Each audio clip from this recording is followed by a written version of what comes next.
Hi there, Jonathan here, and we're on to yet another day. We're at actually day 13 now of our journey to 240k.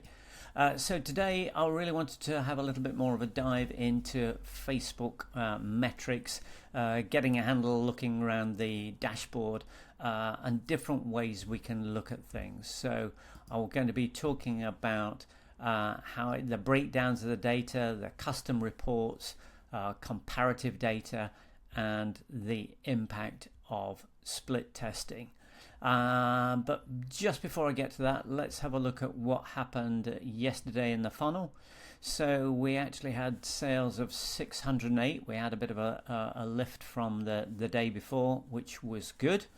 But what do we do? What do we spend? We spent 323, I guess £324 on ad spend.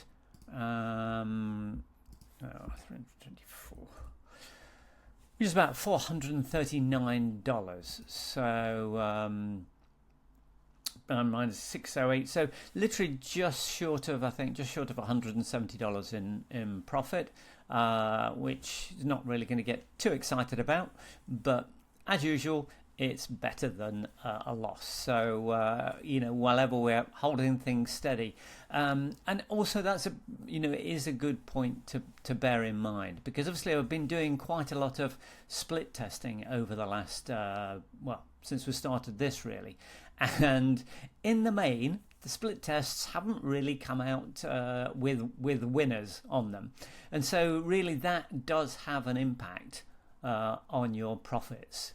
It has a cost implication, because it's fine if your split tests were always on the positive side, then we would have seen some more growth overall.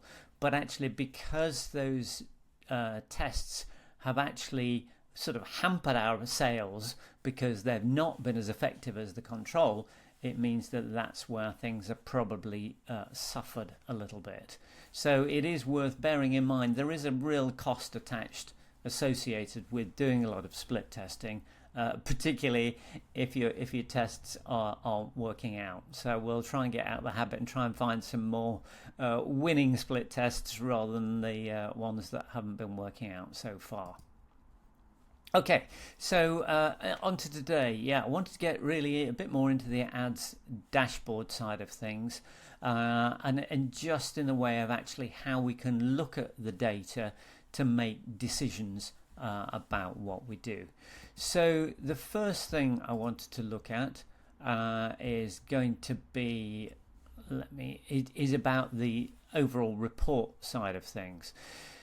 So we're going to be looking under this menu here, which if we could click down, is basically there are pre-set up ways of actually breaking the data down. And what it is, these are presets that change these column headers. I'll put myself over here for a second. So you can get different headings at the top of the page. Now, because there are so many different metrics that you can look through it, it's really important to have something clear and simple when you're looking at. So I've created what is like a custom report, and obviously you can do it there. You can customize the columns. So I've already customized mine to just the important metrics that I need. So the important metrics I use is obviously I want to have a look at how much I've spent. I want to have a look at frequency. Now, not necessarily over a single day, but more maybe, say we're looking at it the last 30 days.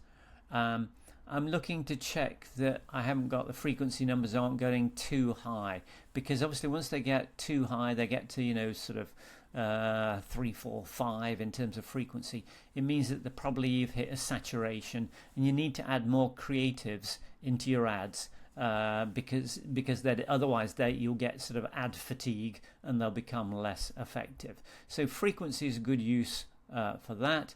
CPM, we've talked about that before. It's a bit of an odd one. It can be a bit arbitrary.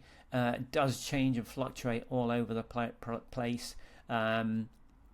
it will have an impact on the cost of your traffic, but has more to do with probably other factors, either the type of traffic you're going to or the competitiveness of that traffic.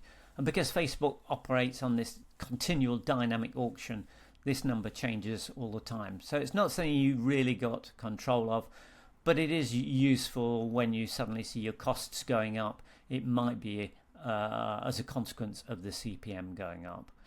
So I've said before, this CTR All is the engagement figure, and this is the unique outbound CTR is really the percentage of people who, of my 4.31 in this case, who've stopped, paused, or whatever at the ad, then 2.4% have really gone through to click through and gone to the landing page. So that's useful for that. I look at outbound clicks and landing page views. These can sometimes be a rather sort of inaccurate, and sometimes Facebook tends to double count things. But what to look out for here is if there was a big discrepancy between the amount of people clicking away and then the amount of people actually landing on the page. If this number on landing on the page was very low, I'd be concerned that there was something wrong with the website in terms of slow loading or something like that. But because these numbers are all very similar, that's all good. And I can see landing page and purchase and obviously cost per purchase. So in terms of having those numbers easily accessible, it's and if I was using video ads, I might be looking at video views. But being able to control and have a quick view at those metrics is really important. So the next thing I want to have a look at with you is the next column along.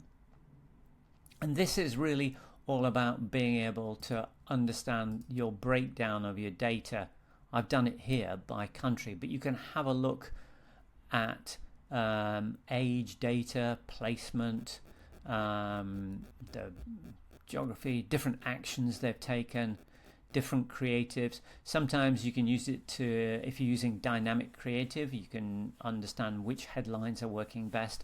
Not sure how accurate that is 100% of the time, but primarily because I'm doing a worldwide targeting, country is a useful one for me to have a look at, particularly if I'm looking to see is there money being spent in certain markets where it's not generating results.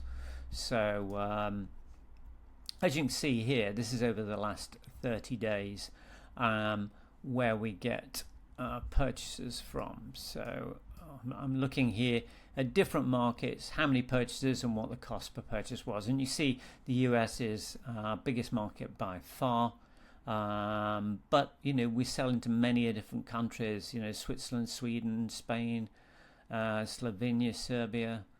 So I'm looking down here and I'm looking for anything where there might be either a big spend and very little in terms of results.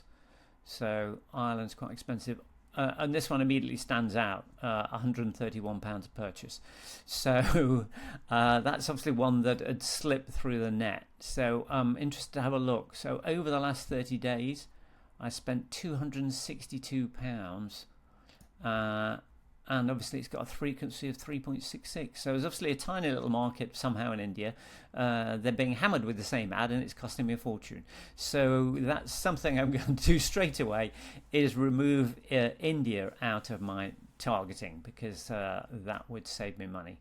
But I think the rest were pretty all okay. So that's that one. And again, I'll also look by age demographics.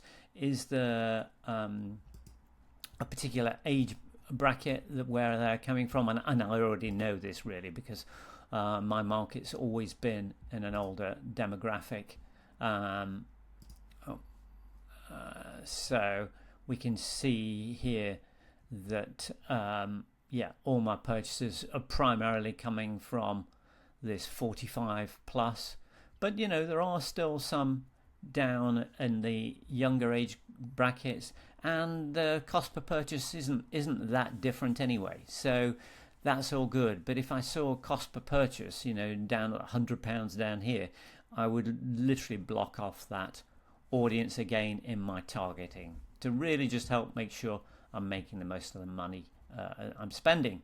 And then the final bit of data that's really useful in terms of making decisions, if I go under my dates thing, is this ability to compare one month to the previous month. Really useful to understand is, are my numbers similar to each other? And so you can do this very simple, just comparison this month to last month. And let me take off the age as well, otherwise there's rather a lot of data it's trying to crunch. And so I can have a look at any of these metrics where I've got this little arrow. I can then have a look at the cost per landing page view. Oh, it's not really giving me cost per landing page view. There we go. So I can look at these ads. I can look at, okay, what was it last month? What was it this month? And what's been the difference?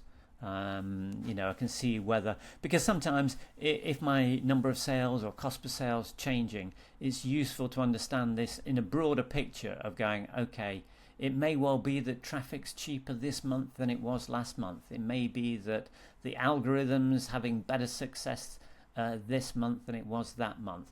This is all part of the understanding of this being a bit of a roller coaster, and it helps you keep calm about things when you can see and understand what's happening by zooming out on things a little bit, rather than looking at the day to day or even week to week, but looking at month to month.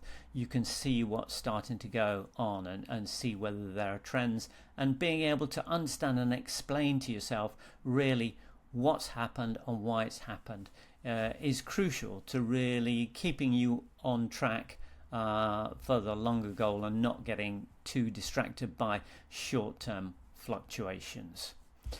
Okay, so I hope that was a quick, interesting little whistle stop talk around the ads manager and the reporting side. Really getting to grips with these metrics and these numbers is absolutely everything in terms of understanding what's going on, understanding your split testing and the implications of that. So that's all for now. I hope I haven't baffled you with too many numbers and things, but if you've got any questions, just add them below. And tomorrow we'll be looking a little bit more at the sales page and coming back onto some stats of some testing that I've been doing. Okay, thanks very much for watching, and I'll see you in tomorrow's video. Bye for now.